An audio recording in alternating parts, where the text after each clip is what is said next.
Right, you're welcome to Opinion Sharers.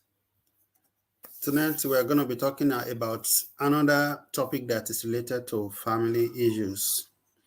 And we've titled this one, The Influence of Religious Leaders in Deciding Marriage Partners. We are all Nigerians, those who are here now and those who will be joining us. So we're going to be basing majority of our experiences to marriages of people originating from Nigeria or people with Nigerian origin. So even though our experiences may differ, we may have experiences from different culture and social cultural groups, but then the religious influence or the religious powers that we'll be talking about will center around that of Nigeria. Personally, I think that in Nigeria generally, when you look at the structure, social cultural structure, you find out that the influence of religious institutions and religious authorities are very, very strong. An average Nigerian is either a Muslim or a Christian or is a traditional believer. So it's not, even though in today's world now you find people who don't affiliate or associate with any religion, but at least a great majority still associate or affiliate with one religion or the other. And so we are looking at how this power play influence or impact the marriage structure. And that's why we'll be looking at, young people, two people who are thinking of marriage, how do the religious figures in their life, how do they influence the decision of, whether accepting to marry this person, whether man or woman. So that's what we're going to be discussing today. With me in the studio already are two guests. Two more, I believe, should be joining us very soon. We've delayed because we were waiting for them to join us. Unfortunately, they've not been able to catch up, so they would meet us along the line. So I don't think there's need for me to introduce them. The Village Boy is a regular face. He's an accountant, a policy analyst. He's an author of many books, a ferocious writer. And Abby is also Abby is, I think she's a management consultant. She's a businesswoman. She's a Facebook talker. She's always writing every day.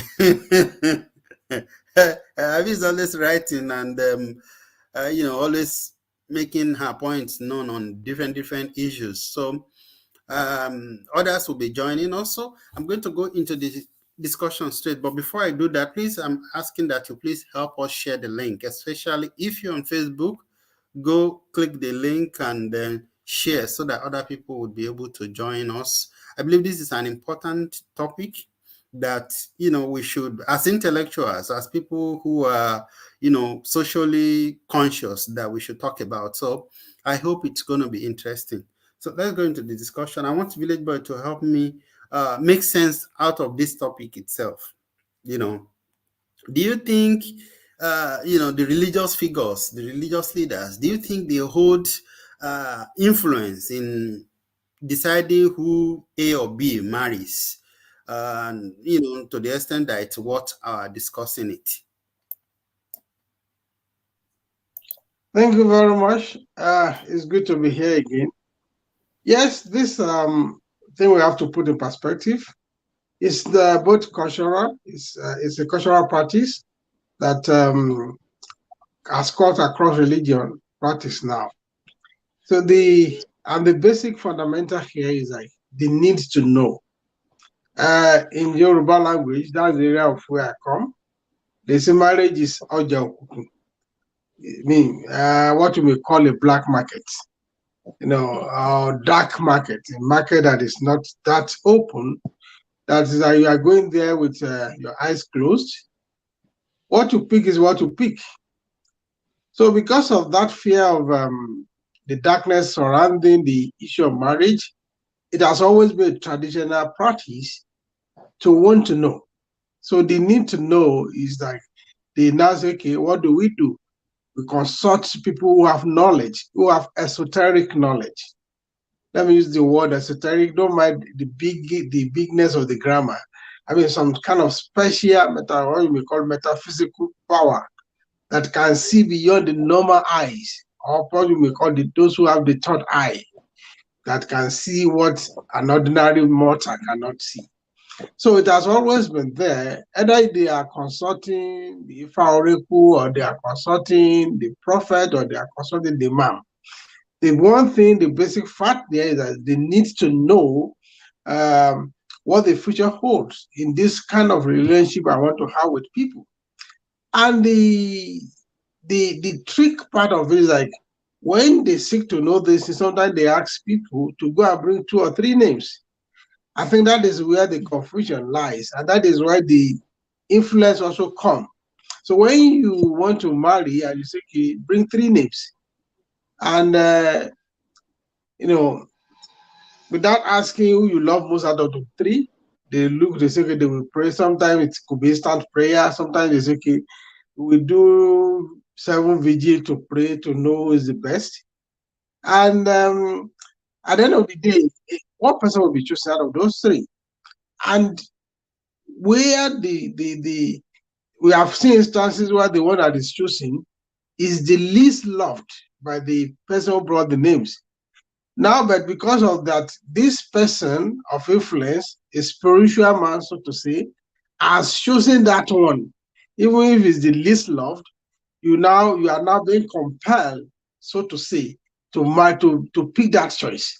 But deep down in you, this is the least preferred person. So because of that, except you are essentially very stubborn, there are some who say, look, I don't care what you say. Out of this city is the one I love most, and I'm going with the one with my heart, which is like about 5% of the cases. Not the value statistics, please. Don't quote me elsewhere on that. So the fact that you are asking to bring more than one name, that's the beginning of confusion for me, because when you bring multiple names, now the one that is picked by the spiritual father, or sometimes a spiritual mother, it could be a prophetess. Maybe Abby is even preparing to become one like that from all our posting. So I'm just joking. So when the prophetess choose a particular one, even if that person is the least preferred, in most instances, you are compelled to take that choice. So that is where the influence comes. So your choice of who you are married now is not because of other factors that you consider, maybe your compatibility, your love for the person, your ability to communicate with the person better, and all those ones. All those ones will no longer be, be relevant. It's the choice of the prophet, the choice of the priest, the choice of the imam, the choice of the spiritual leader, that you have to grapple whether to accept or not to accept. And most of the time, people accept that choice, and that is where the influence comes in. But the major factor is that they need to know.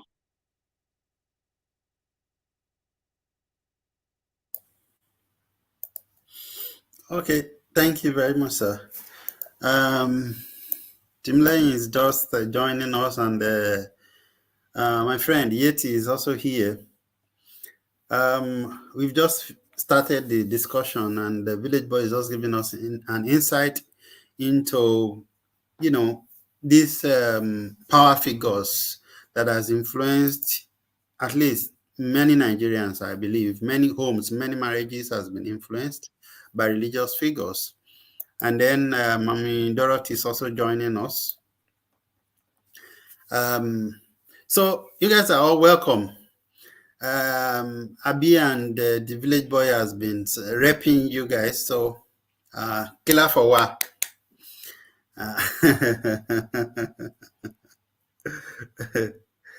Okay, so as I was saying that these people seem to be very powerful. They seem to be very, very influential. And Village Boy kind of allude to this assumption. because this has not been researched, so there's no hard facts. But we are Nigerians, and I think we qualify to, discuss the issue from the perspective for people who have a Nigerian origin. So, Abby, looking at yourself as a woman, do you agree that these pastors, imams, and even the not so popular these days, Ifa priest or the third religion, do you think they hold some form of influential power over decision or choices of who to marry today? Good afternoon, everyone. Thanks for having me. Two things I wanted to say before I answer that question. The first thing is, when I was being introduced, I wasn't introduced as the CEO Best Buddy Foundation, both in the UK and in Nigeria. Thank you. And the second one was that Village Boy said something about if I am a prophetess or something. Yes, by calling and I am a prophetess, I'm also an evangelist. So believe it or not, that's my calling. So back to your question. I think these days they are losing their effectiveness, if I can use that word. It used to be something that people rely on them. And the reason is this: most of these men of God, unlike before, the men of God do a bit of maybe analysis in terms of their prayer. I would say that when it comes to religiosity, sometimes a little bit of psychology do have a play in it. People can do Sakama J because they can do 1 + 1, 2 + 2 gives you 4. And we have the people who are real deal, who can see beyond for real. And those ones, they do thorough analysis in terms of their prayer, in terms of what they do, in terms of how they present it and all of that, depending on if you believe in it. This day and age, because people have seen a lot of falsehood, then it becomes questionable if someone tells you, oh, this is who this person is, particularly when they have not done thorough prayer. In terms of that, I've seen when men of God will tell this person, this is your husband, and it has resulted into a problem. Because what happened is that they have, rather than going spiritually into this particular prayer, particularly, and now I'm going to name, when it comes to Pentecostal, they most times just do agbelero. And I'm sorry if you don't understand Yoruba. It means that they just cook 1 or 2 things together and just look at the brother. The brother is looking okay. The brother has a right to live in the country. The brother has a car. Then they just say, oh, this is the right person for you. We give you paper. Now, for people who are going to other religious centers, they probably will look at it beyond that. I'm talking based on my own statistics. I stand to be corrected. I could be wrong, but I've been in White Garment Church. I've been in MFM, and I'm talking MFM, Redeem, CAC. So all those places, this is where my own statistics comes from. So if you want to differ and say, oh, you don't agree, Pentecostal will tell you things based on the good feeling. Most Pentecostal pastors will tell you based on what they can see in terms of their physical appearance and how they kind of project themselves. If a man that likes to do posing, if the man that is being a steward, quote and unquote, they call it worker in the church, he's been consistent in church, he's been doing kube like he's a man of God, he's been doing God bless you, even though outside the church, he's not a God bless you brother. They will tell you this man is a good man for you.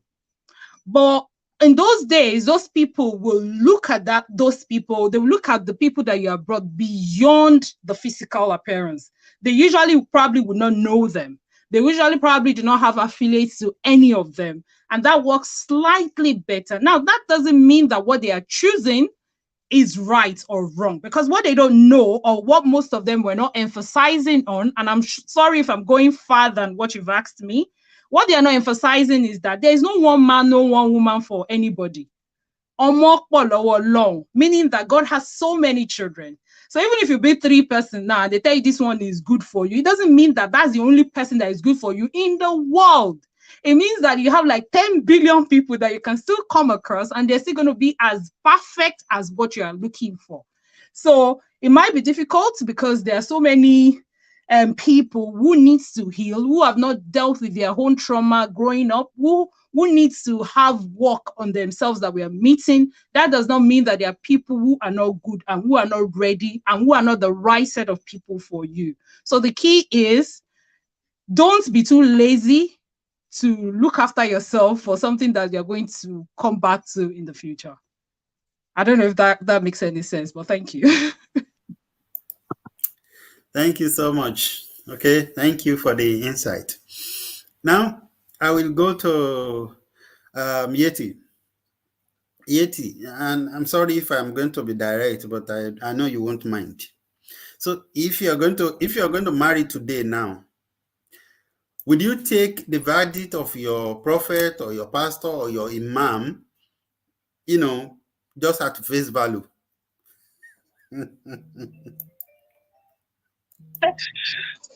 First of all, good evening. I'm so sorry I came late. Suddenly, before you know what's happening, you're looking at the time, it's 2 o'clock. And then you say, let's just do 1 or 2 things. And next thing you look at the time and they're telling you that it's after 5. I'm so sorry. So I glad to be here very early. So thank you for holding ground, Abby and Uncle Paul and the village boy. Thank you so much. As to your question, sir, I believe nobody should outsource their decisions and well-being to anybody else. This is my point of view. And this is what I think a lot of people do when they do these things. And I'll explain what I mean.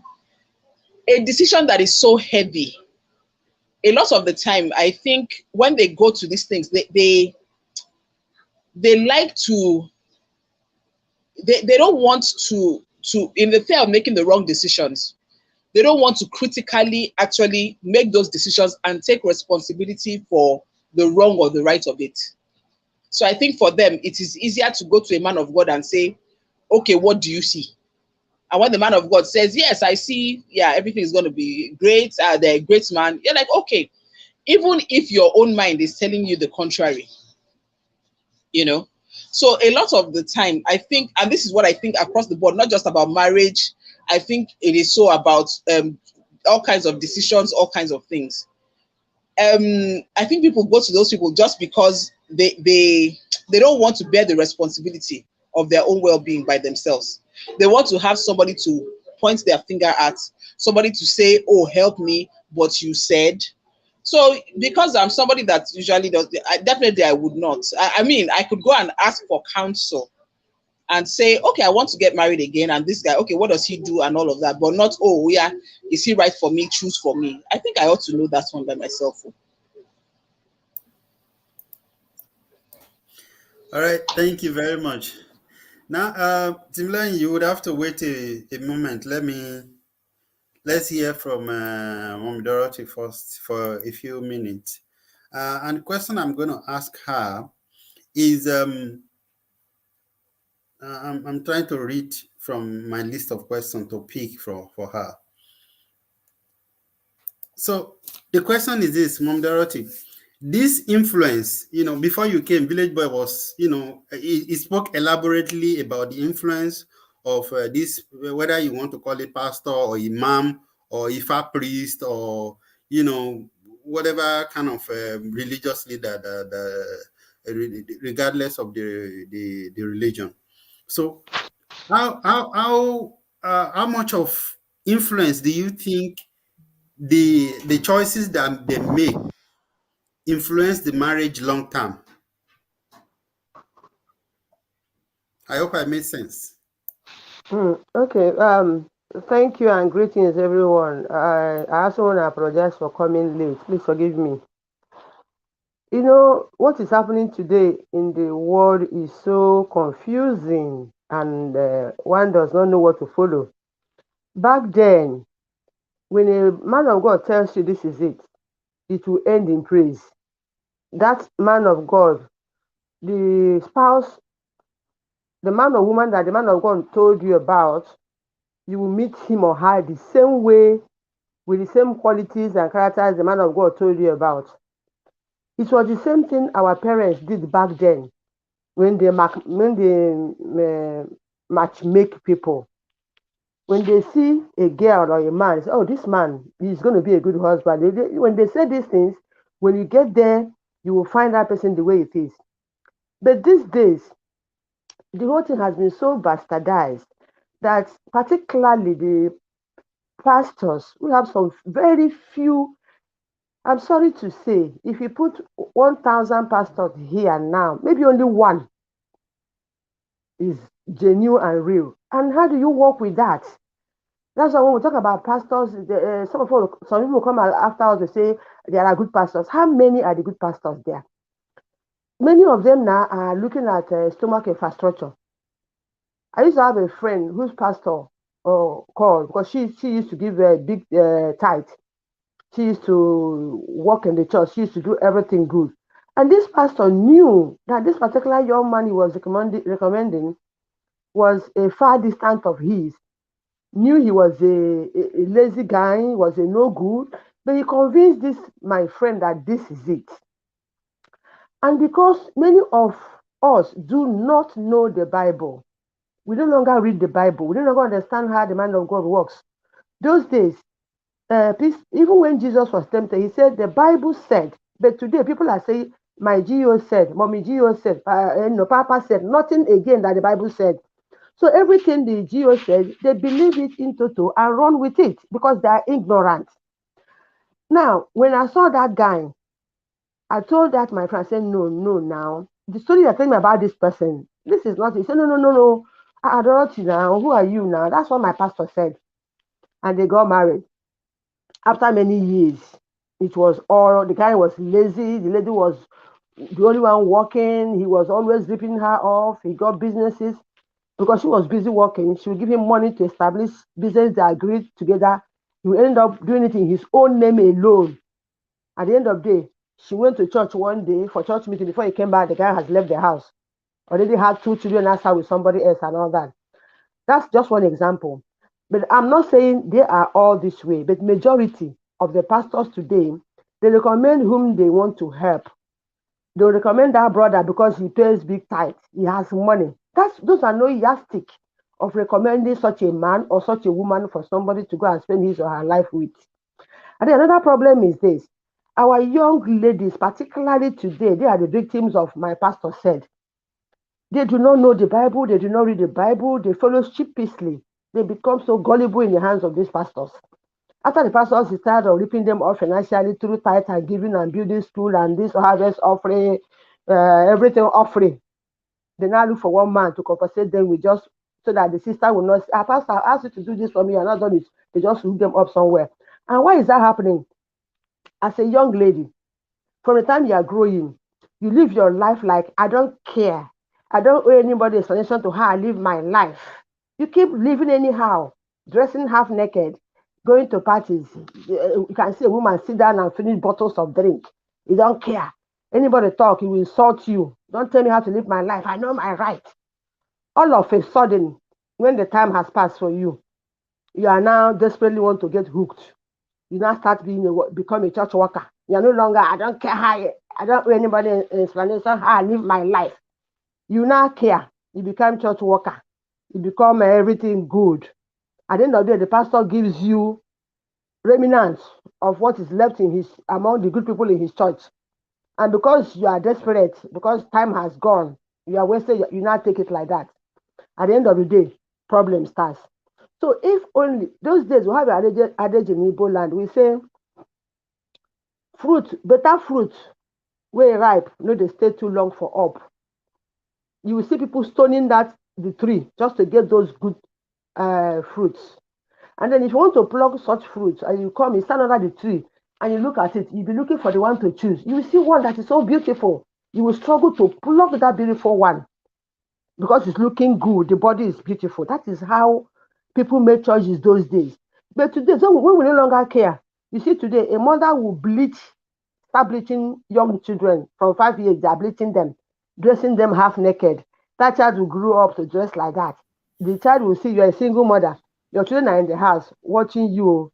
This man will pick you. The other one will drop you. Another one will pick you. And they will keep picking you and dropping you. Your girl child is watching. She grows up like that, and the same thing continues. So when she's tired, when time has gone, she runs to church too, and pastor gives her leftover. So, Mommy, so let me stop you here. stop me, Jare. Thank you. I've been keeping Timileyin waiting. And the question that I want to ask Timileyin is, I think it was Village Boy, or was it Village Boy or Yeti that mentioned it, the need to know. People wants to know. It's like they want to forecast into the future, and I think it's okay, and I think it's good. It has its own advantage, but it can also be confusing. It can get people in trouble. So this need to know is what drives people to want to stick to the opinion or the verdict of their pastor or their imam or their babalawo, or whoever, when it comes to making this so-called very important decision. So the question I want to ask is it really important for us to want to know? It's a little bit I don't know how to describe this question. It may not be straightforward, but I want you to try to attempt it. Big question. Thank you. And I also apologize for coming late. I had another engagement and it was difficult to leave. So, good evening, everyone, again. So, I think as humans, we are the wisest, or let me say, we are the zenith of God's creation. So, we have brain and we think. So I think it's normal to want to know. I think it's okay to want to know. But the problem is being mentally lazy and spiritually lazy, in the sense that the problem begins even with the so-called men of God. And not all of them, but some of them who, instead of pointing you to God, they point you to themselves. Like, I am the solution provider. I know everything. I can tell you everything, and such people are very quick to find fault in other men of God. So they divide to rule, to make you see that one is no good, but me, I'm the perfect man of God. In fact, they will let you know that God speaks to them like the chit chat, like they have, that they talk like human beings talk, like on a regular basis. So that's where the problem begins from. And of course, we too, people, we enable them. It is the enablement that we give them. We let them, we become vulnerable to them. So I think it's okay to want to know. But the problem is not knowing God for yourself. Not knowing God, because I have a verse written here, Colossians 3:15, because we are talking about spirituality right now, right? So it says, let the peace from Christ reign in your heart. Like, that peace of God is enough to let you know everything, to let you know virtually anything and everything. If you truly have the Spirit of God in you, when you are about to make a wrong decision, you will know. Mm-hmm. Except you are not sensitive or discerning. If you truly have the Spirit of God, and it is possible to live a life devoid of mistakes when it comes to spiritual matters, if you are sensitive and you have that Spirit domiciled in you. So that's the problem.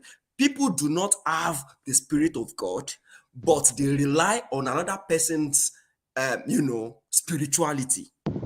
And that's a big problem, because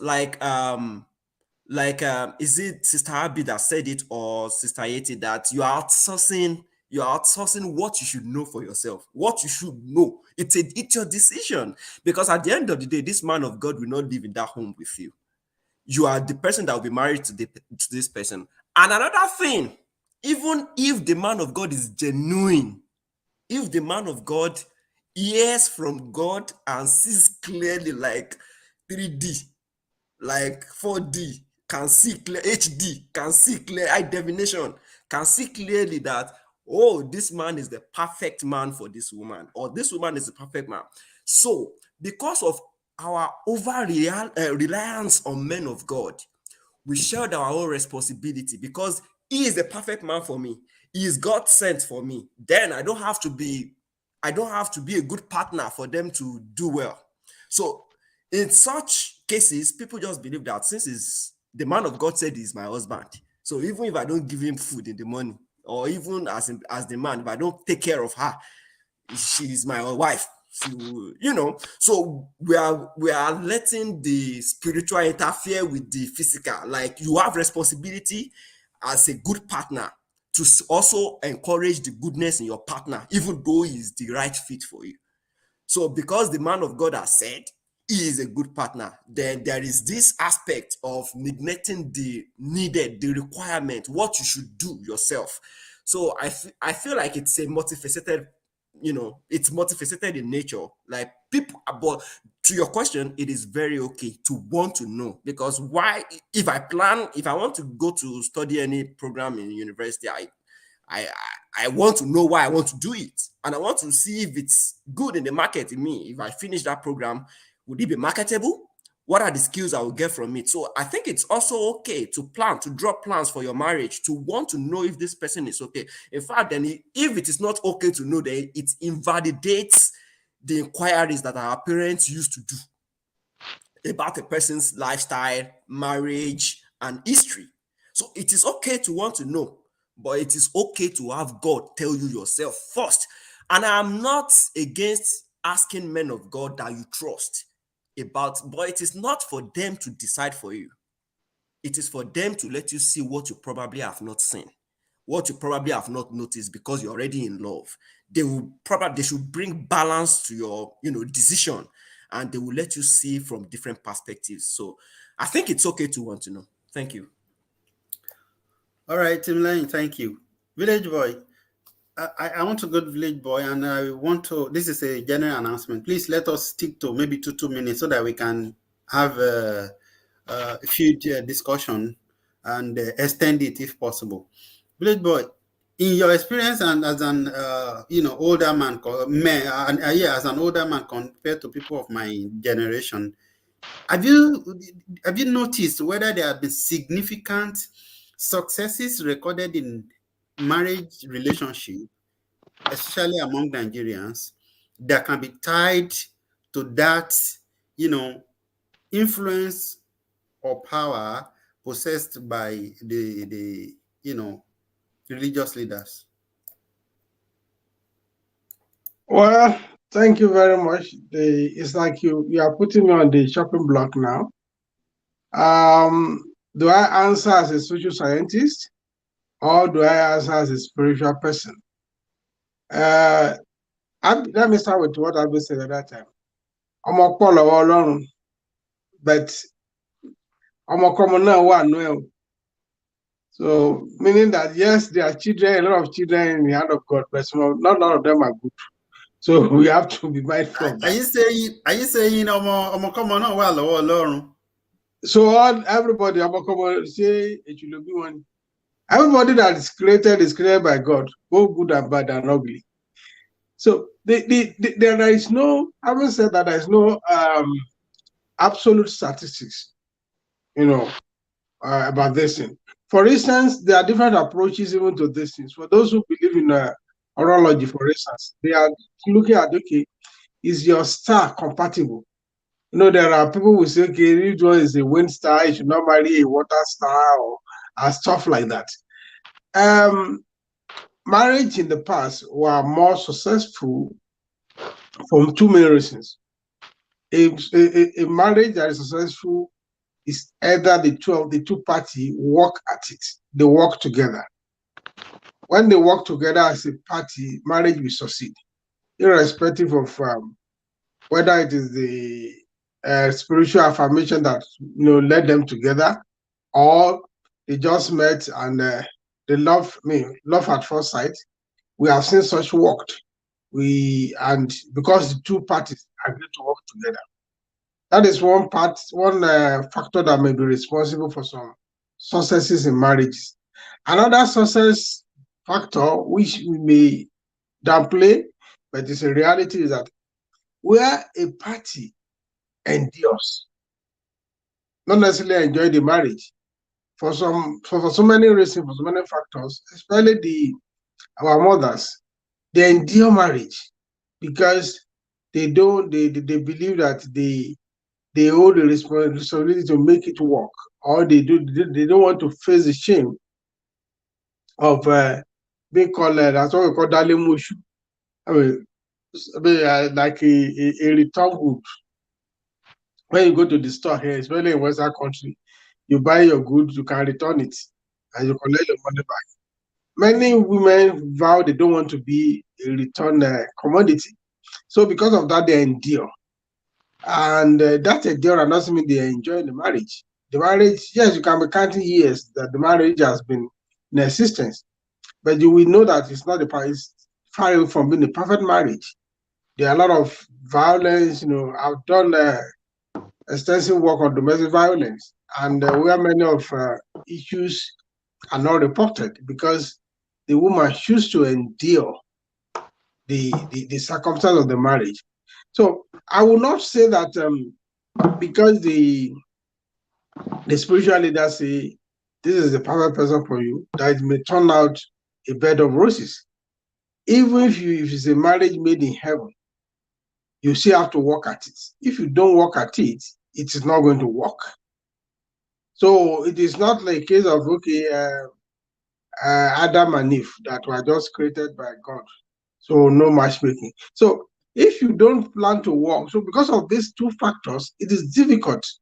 I wish somebody would do a thorough research on that to say that, okay, our marriage succeeds, or a marriage is succeeding because the spiritual person has told the two parties that they were the most compatible partners. That will not make it work. If you meet somebody on the street and the two parties choose to make it work, it will still work. Yeah, there may be some more challenges if it were more compatible. Because at the end of the day, what are they looking for? What the spiritual people are looking for is the compatibility. Compatibility can now come in various forms. It could be financial compatibility, it could be emotional compatibility, it could be, for those who be, like I said, it could be your star work together, and so many other level of compatibility. And of course, there is the Baba Ijebu style to this thing too. You palm two from 3 or palm 3 from 4. So there's also the gambling aspect of it. So you cannot say emphatically, and I start to be corrected, that a marriage will succeed because your pastor says you are the most compatible. Thank you. All right, sir. Thank you very much for that. And that would, that's kind of like a prerequisite to my next question. And this question goes to Abi. This question, when I was drafting it earlier today, I sent it to one of my friends who is a single lady, and is a younger person, and I just wanted to test what she probably would think about it. The question is this: would you marry someone you are convinced about if your pastor, your imam said no? And now, Abi, you may not be considering marriage, but look at it. If you are a younger woman, your younger self, or maybe your younger person comes to you as an older woman and say, my auntie, this is my situation. I like this man. We've been dating for a while, and all of these things. And then my pastor said no. Now let me surprise you. Her response was this. She said, it will not happen. I said, why? He said, because we're already having sex. Okay, and in their church, they have a standing law that if you have had sex with your boyfriend, you cannot marry that person. So please go ahead, Abby. Sorry, permit me to laugh first. I'm not sure why you're thinking that I don't want to get married again. Using your mind, I don't know why you're playing that. You don't know what is cooking. By the way, so now that I've answered that question, no, I will go ahead regardless of my pastor, because me, I am a black sheep and I don't believe anyone except God. So before I get to that point, I would probably, my pastor is just going to be like icing on the cake. Okay, so I would have done my own due diligence in terms of prayer. I would have been trusting God. I would have heard that amen already. So, but what I wanted from my pastor is to look at it from another perspective, just something I can't see about this person in terms of physically. What do you think? This man, these are my, if I have doubts, if I have one or two things that I'm looking at, this is my, maybe I'm the one that always like to look for trouble now. And I'm saying that this person, this is why, you know, have you heard women say that they don't want this man because he's too quiet? Or that because he doesn't talk? So if there are things like that, that it might sound a bit petty, but I still think that is very important. My concern most times is that if I meet somebody that is not driven, somebody that is life is not very important to, that they were like, whatever will be. And then maybe somehow, without praying to God, and God revealed to me that this person is a good person for me, then I am confused. I'm like, this one that is doing slow, then I would then say, okay, maybe my pastor can have spiritual insight that is different from what I have. I still need to get convinced, but I want to like seek, it might not even be a pastor. It could be, I could call village boy to say, Baba, I've angle. Where can you help me based on your own? And I don't necessarily need spiritual and whatever like that. I just need that insight to my own, doubts that, okay, I'm having this doubt. There's a conflicting issue. I think God gave me a go ahead, but this is also my fear. And I want to hear things from maybe from a men's perspective, from people who have been in that institution that I have seen that not necessarily that I have seen, probably I've heard the way that they present that institution, and those are the people that could help me with. But I have to be sure about you first before bringing that kind of conversation to you. So that's for me. Thank you very much, Abi, my friend. I know that I can always pull your leg like that. All right. So now moving forward, I wish that we have more time, so that I want to create a scenario looking beyond Nigeria, because as somebody that is interested in research, I believe in the universality of knowledge, that if it is true for Nigerians, it should be true for other people, maybe Indians or, Arabs or Canadians or Americans. You understand? I believe truth is universal, right? And marriage is also, is two or more people living together, and having intimate relationship, with an agreement and stuff like that. So a married man in Nigeria who is doing well, living peaceably with his spouse should be okay. We should be able to gauge them, scientifically, with an Indian couple who is also living in India, or an American living in America, or a Canadian living in Canada. All right. So I have seen people, the reason I'm saying this is that I've seen people after I left Nigeria, that people don't necessarily make their choices on the basis of the influence of their religious leaders.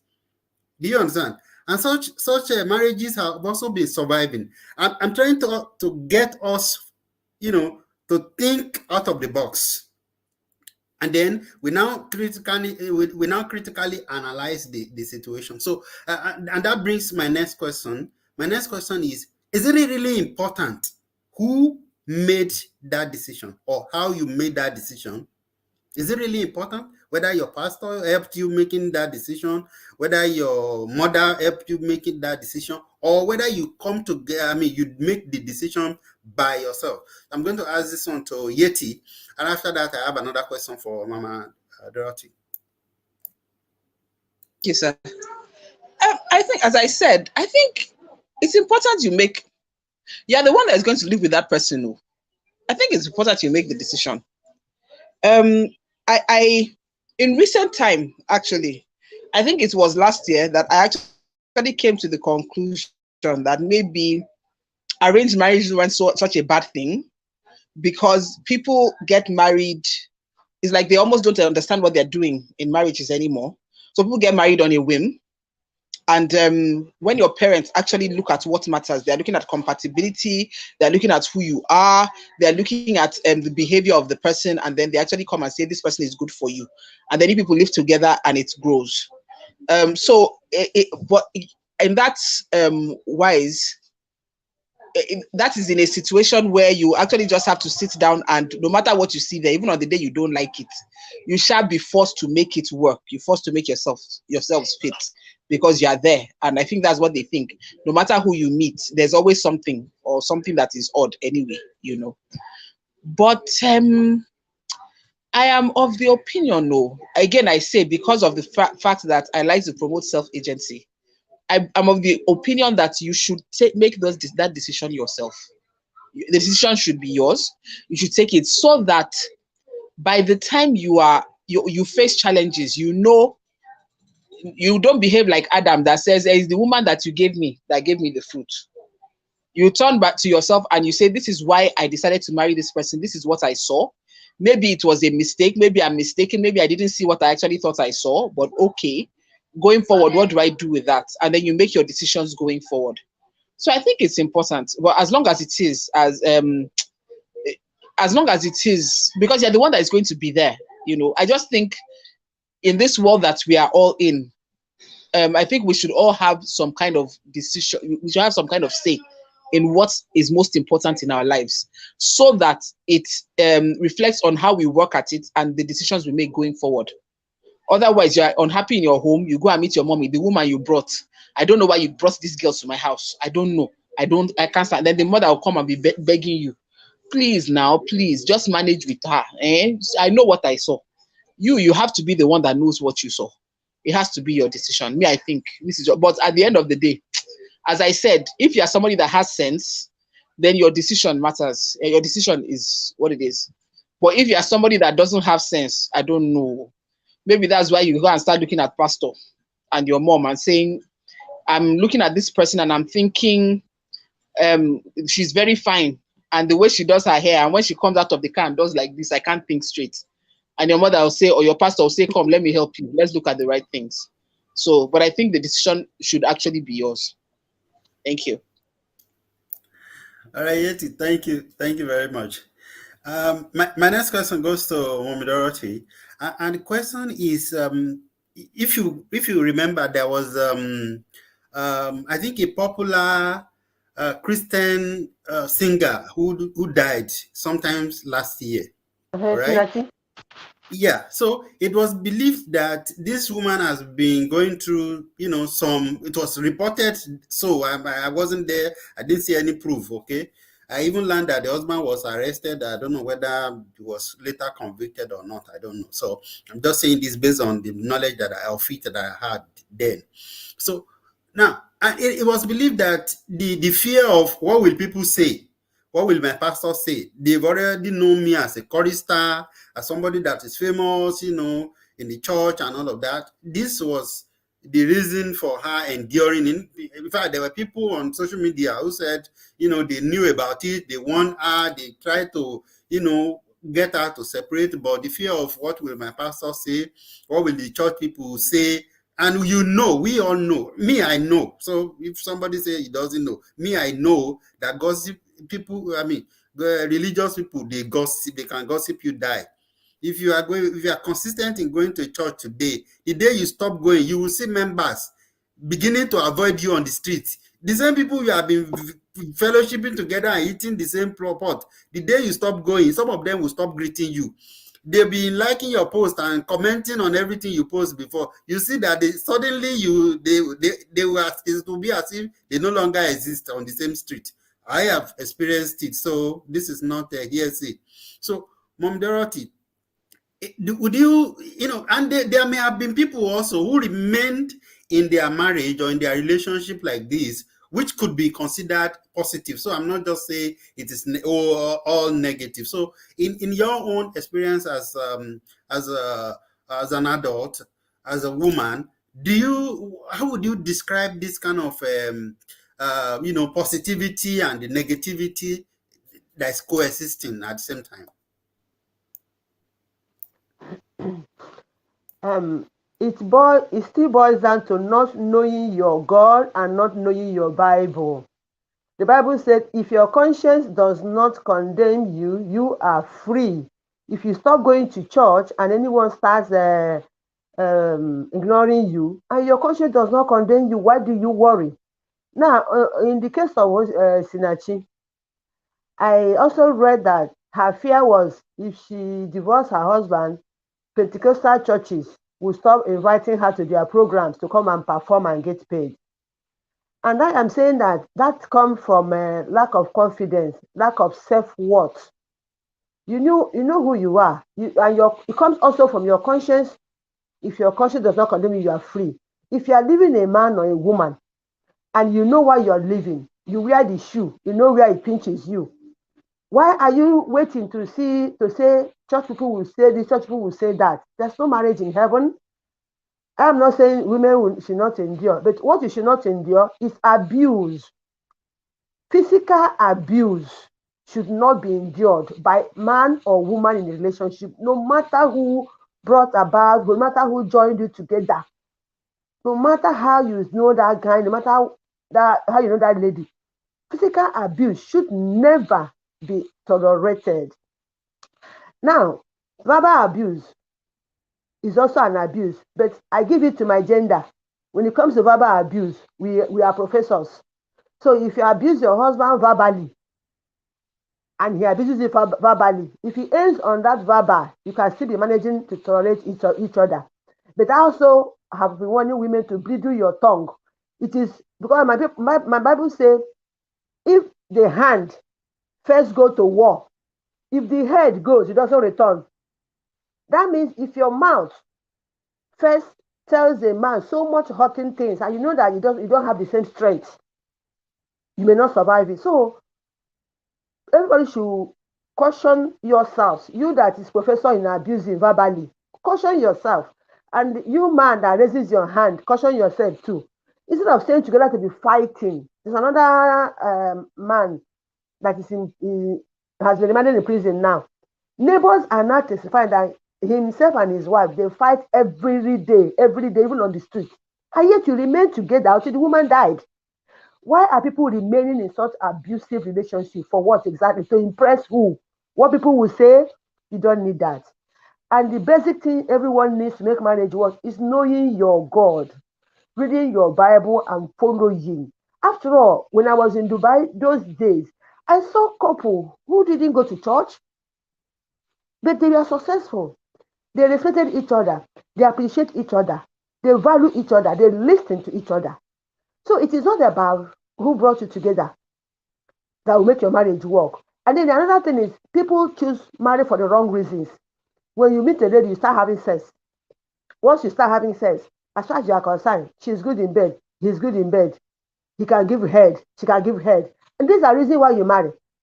So when the main trouble starts in marriage, can giving head hold the marriage? No. After giving head, you go and fight again and somebody will die. So I know it's looking for the right, marrying for the right reasons. You should know yourself whom you want to marry. Look out for the qualities.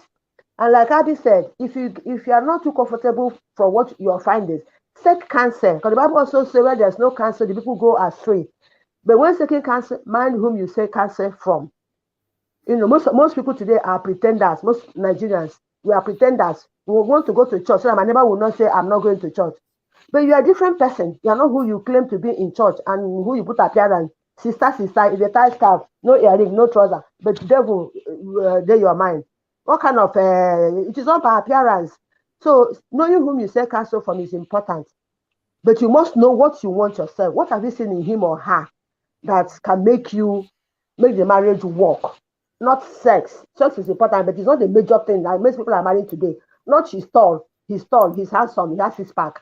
Six-pack that will kill you with the six-pack when he give you one blow. These are no reasons to marry anybody.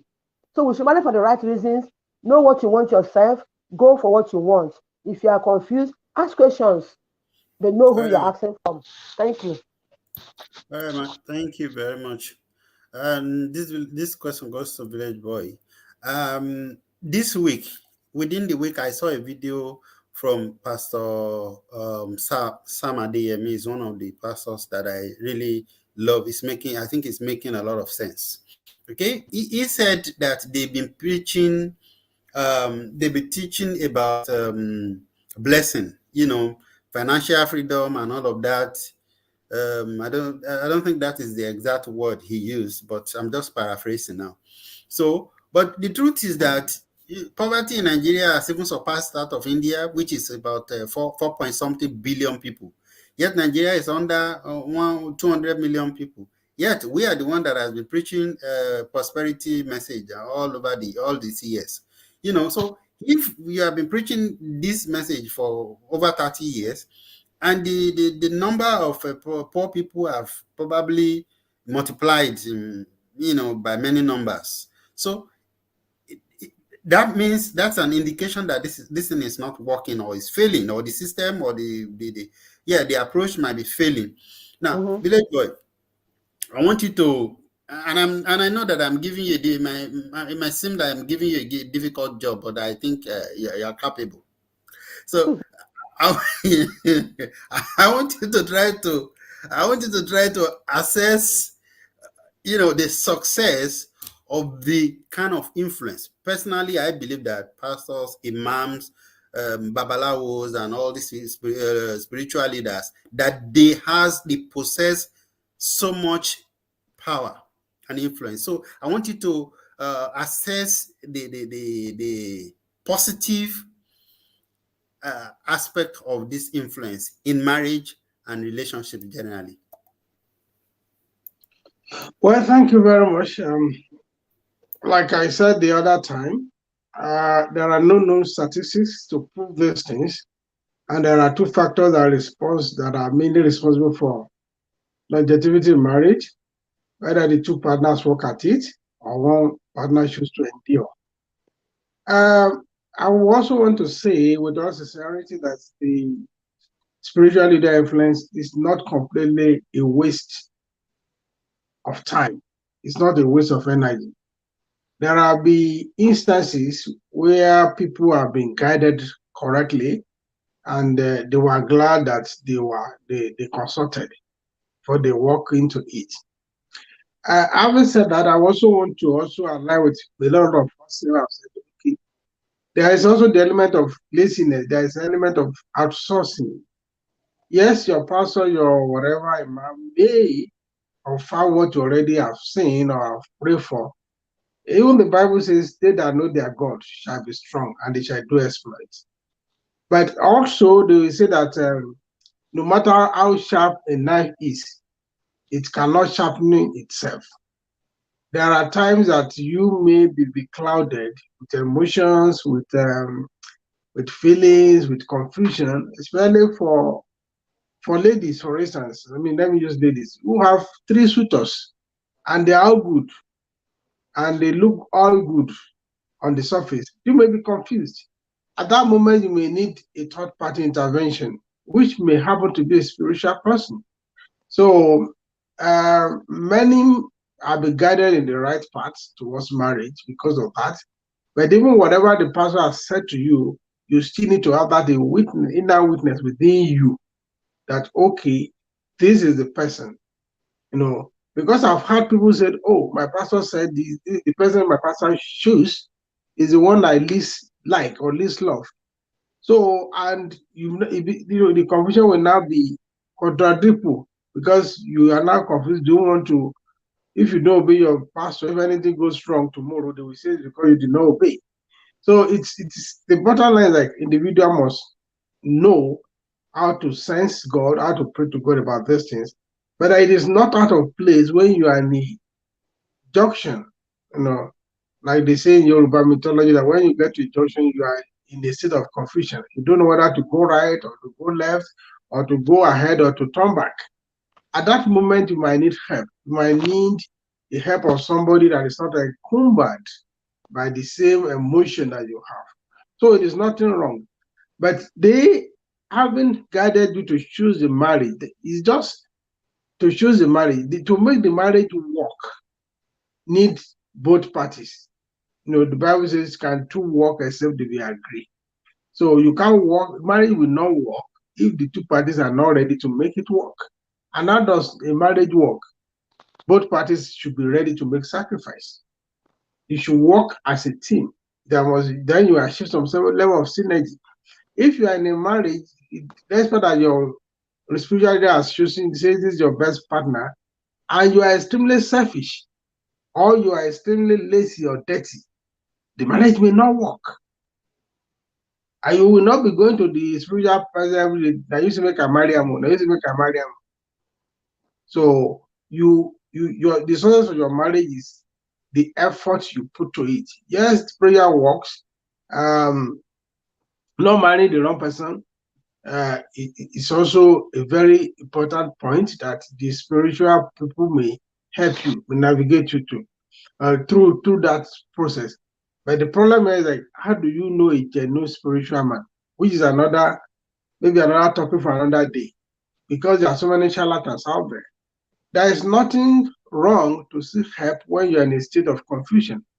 But even then, after that help has been received, the final conviction must come from you. You must have that inner witness in you that, okay, yes, I can live with this person. You cannot outsource that. If I can quote you today. Thank you. Unfortunately, I have to exit from here too. I have other meetings to go. All right, sir. Thank you very much. Now I want all of us to try to attempt this question that I want to throw, and if you don't want to answer it, and you have something that you want to say, because this is probably going to be the last questions that we would have. I want us to spend at least at most 1.5 minutes or two at the most. And the question is this: could it not be, that there is an element of, abrogating one's responsibility, to these spiritual leaders, when just like, it is not my fault, or it is my pastor that say I should marry her or marry him.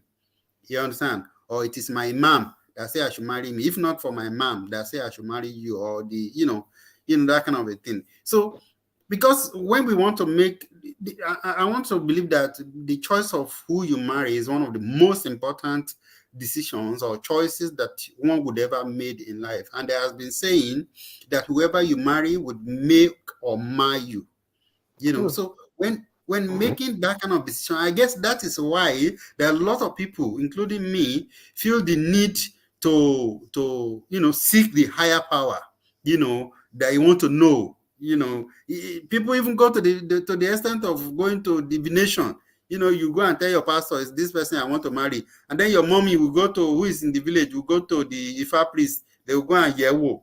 Do you understand? Or they go to these things happen, for those of us who come from the local. So I understand that it happens, So, but in all, do you guys not see this as abrogating one's responsibility and say, giving your mother or the pastor or the imam or the Ifa priest the power to make this decision for you, because you yourself feel maybe you are not prepared for the decision. And if you are not prepared for making that choice, how prepared are you to even to take the responsibility of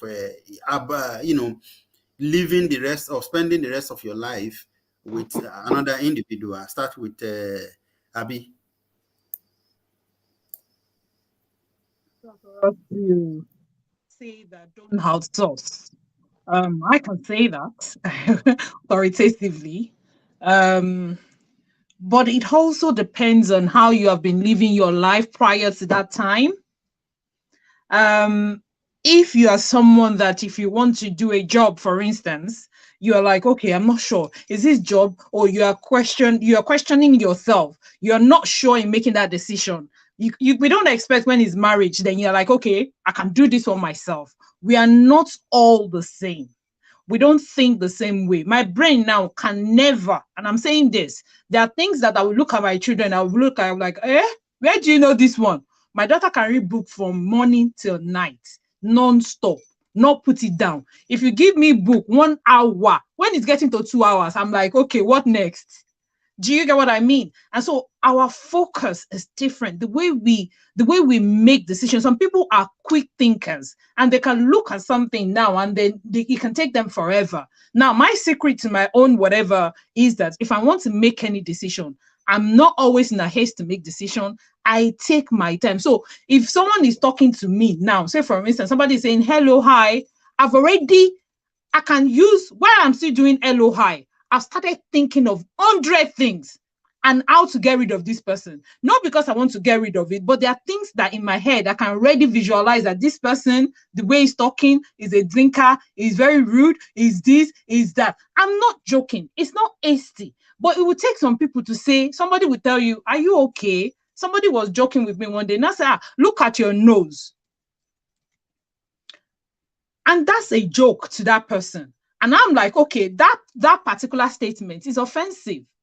So, and I started watching that person to see that, is it just a one-off thing or is it a general thing? That kind of person, if I decide to get married to that person now, if you say that you have a big head than your body, will it, do you understand what I mean? So it starts very slowly, but so it's not everybody that understand those little clues to say that this is what this person is trying to do, this is what this person is trying to make. So sometimes I believe that if you don't have that capacity, if you've not been seeking the face of God to do so many things, I believe you cannot get anything if you're seeking God's face from who to marry. So those kind of people that don't have God in their daily life, and it's not like they don't have God because God is with everyone. It's just that have they ignite that existence of God in their life? If they don't have it, they can't use it when they want to choose whom to marry. So in that sense, they need third party. The third party could be anybody, it could be spiritual leader, it could be their parents, it could be this, it could be that. So, but the third party that you are choosing, how sure are they? So if we look back at those things, then we can go back to Yeti's comment to say that we shouldn't outsource. But if you don't know how to do it and you cannot outsource, maybe you should not do it yet. So that's my conclusion. I love that. That if you don't know how to do it, maybe you shouldn't do it yet.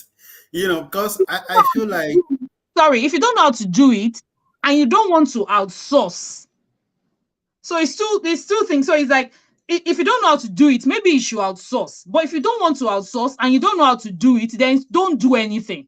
Just be there until you probably know what to do or you have decided to outsource. But there's no two-way, there's no shortcut to it. It's either you do it, but how trusting is the people you are outsourcing it to. Be it your parents, be it your spiritual leader, be it an acquaintance or people that you know, all the ones that have been married in 30 years that you don't know, maybe they're beating their wife in the house. If you want to trust them, or the ones that are saying that they're enduring, that they're beating them blue, black, but because they are saying it's going to be well. So it's up to you. But that decision of whom to follow, I can't say to you, don't outsource. If outsourcing is what you think will give you the right way to go for it. But when you're outsourcing, know that you are responsible for whatever outcome that comes out of that outsourcing. Even if they push you to the gutter, just bring yourself out if you come out of the gutter and then move forward. It's like when you fall down, if a child falls down, they say the child looks where? Front. If an adult looks back, they look at the back. So just look yourself and move forward. All right, thank you, Abby. Tulani. Okay, let's please wait. Let's have the two ladies first. I know you won't mind. Yeti, let's have you first. I think you already know my thoughts on this. I feel there's a difference between asking for counsel and actually when the person says no, you actually drop and no. I feel that means, and I think there's a difference in your motive in that. It's like if you trust that person enough and you trust yourself that little, then as Abi said, if you don't know, but you now, whatever, well, okay, So I think, I personally think a lot of people actually just do it to outsource. They don't want to think too hard. They don't want to check. They don't want to look, and they don't want it to be so hard for them that they don't want it to be so hard for them that when everything goes wrong, everybody will be like, "Eh, Shebi, it's your," so you don't know how to pick. Shebi, it's you that picked the person. A lot of people, I've actually seen a lot of people that when they are saying that their marriages went wrong, they'll say, and I actually asked the pastor, and the pastor said everything is okay. And the pastor said I should go ahead and marry them. So I don't know what happened there. But you that went and picked the person, you know what I mean? So I think a lot of the time people just use it as an excuse. But I don't discount the people that use it because they are confused and they don't know what to look out for. They are actually trying to find somebody that has a bit of superior knowledge and finding out what's going on. So this is what I think, sir. Thank you so much. Thank you, Yeti. Before I call Mom Dorothy and Tim Lay, I want to say this. When I was in India, I observed that I coined a saying, and I do say it very openly among my Indian friends, that many parents, many adults, so-called adults, are like children, even though they might have 2 PhDs. But you see, the decisions, most of the decisions they make, they depend on their family to make it for them. It is somebody, whether one uncle in their family, one or maybe their father or their mother, that is making, I mean, even career decision. You understand? So somebody will choose the course you study in secondary school. In university, they will decide it for you. Even when you get options of job, they are the one that make the decision for you. The decision of a marriage, you probably don't even contribute anything. They just go and they're running around, and then they bring somebody to you, and you marry that person. When it's even them that is determine the number of children you have, and stuff like that. So I do say it openly that this is like children or immature adults producing immature and rearing immature children who will also eventually become immature adults. Mommy Dorothy.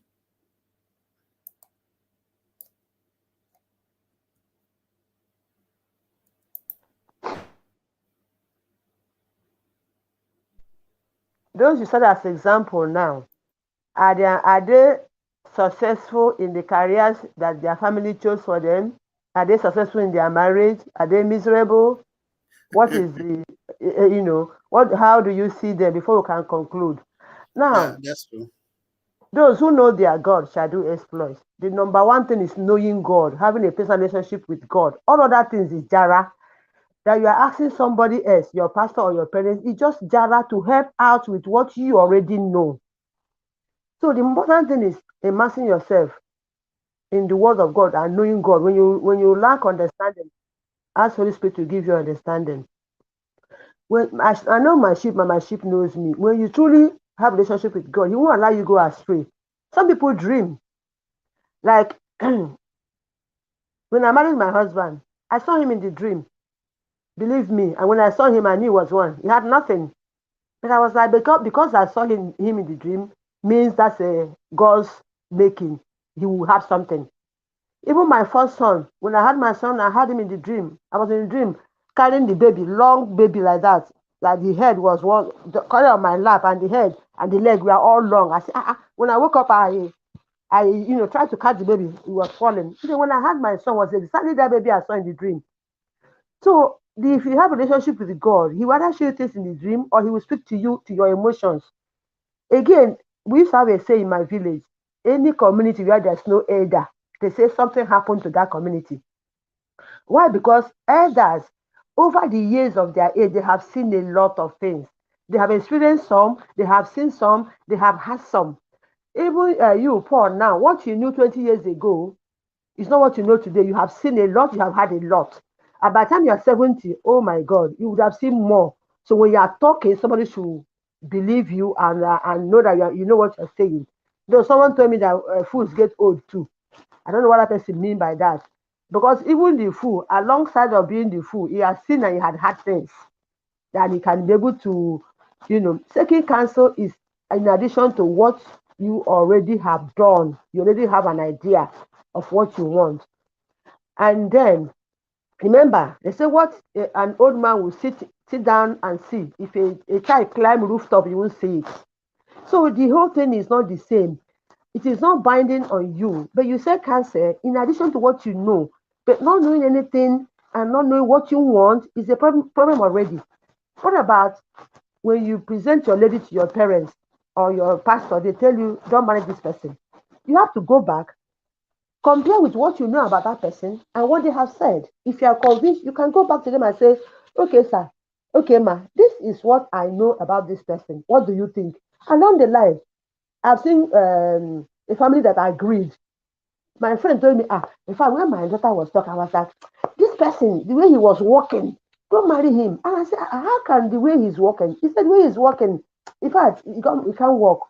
But that girl keep going back to her mother, her parents, until he convinced them. The same mother called me and said, Dorothy, we have accepted for Chi to marry that man. I said, what happened? What miracle? He said she said this, she said that, and they were convinced, they were happy that she knew a lot about him and she was able to convince them. What if you don't know the things to find out? And again, on the last note, I want to beg the pastors, they should stop telling new couple that there's no third party. They should not bring a third party. If you say no third party, some people are married, they're single in their family. They're living like roommates with their partners. They are beating them and they are not taking care of them, or they are abusing your husband, and you're saying no third party until one of them kill the other. So they should stop telling them no third party in marriage. But the thing they should tell them is, be careful who you take your marriage issues. They can say counselor. There are paid counselors who don't know you, who are strangers. So who they will not take side. They will tell you the truth. So don't tell them they should not bring in third party in marriage. Don't let them between themselves like that. By when they enjoy a lot, one day they will explode, and before you know, one person is dead and no third party. Thank you. All right, ma. Thank you. Tim Lane. Thanks very much. Like I mentioned the other time, I think it's about knowing what you want, knowing your God, knowing and having a discerning spirit and being sensitive when that God that you believe in speaks to you. So I think what I will be concluding with is that most people, whether they know God or not, when they try to outsource these decisions, when they try to seek people's counsel, they already know what they want most of the times. So it might be God, it might be God oriented, their decision might be, might be sourced from maybe God's inspiration or from their own physical assessment. Some people, it is money that is driving them. They already know they have two people at hand, but this one has more money and it's their choice. But because people just want to lazy on, they want someone to pin that fault on. If everything goes bad, they will now go.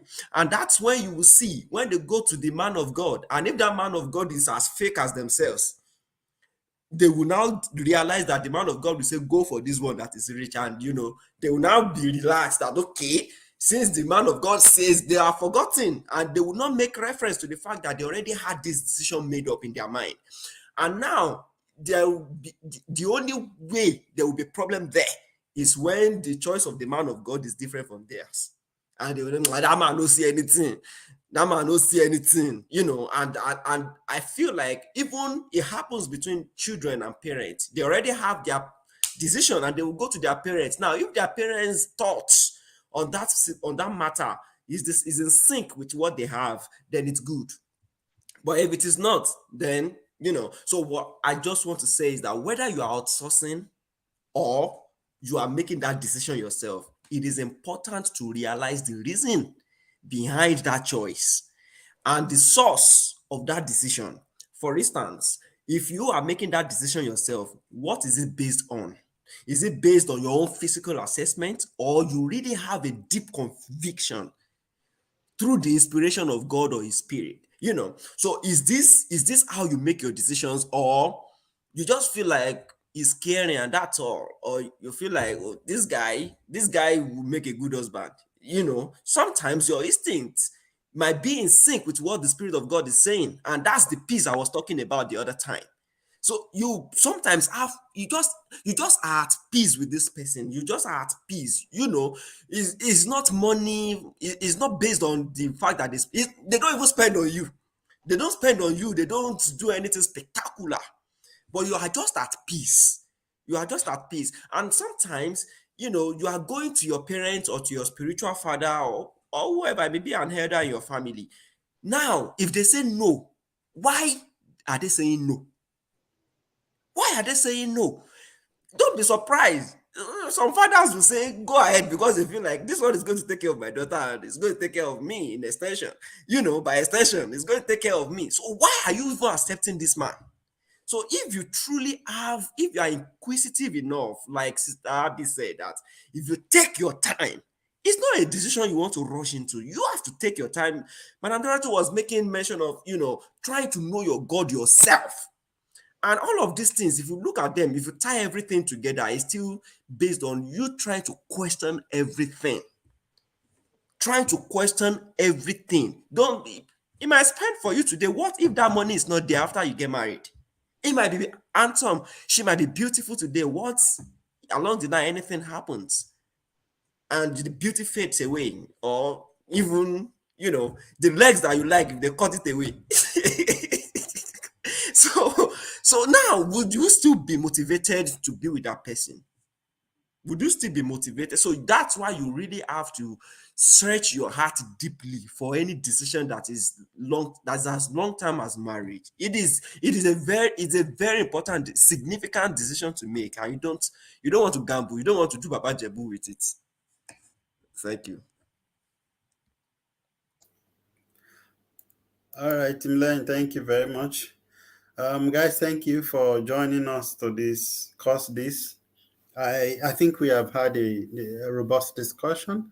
I was a little bit skeptical about the topic, even though I mentioned it during the previous week. And then the Naira brouhaha in Nigeria made us not continue it last week. So I said, we have to go back to it. So because last week we discussed about the Naira issue that's happening in Nigeria and how it has affected a lot of people. So next week I would let us know what topic we'll be discussing. But thank you very much to all people who have left. Village Boy, Yeti, Michael couldn't join us. He has an errand to run. Abby, thank you very, very much. Yeti, Mommy, thank you. Timlane, thank you very much. So guys, we will be back again, God willing, next week, Saturday. It's 5 p.m. Nigerian time. Maybe we're waiting for some of us, so everyone together, we might delay maybe 5 or 10 minutes, but normally it's 5 p.m. Nigerian time. Thank you very, very much. Take care of yourself and everybody else. Bye.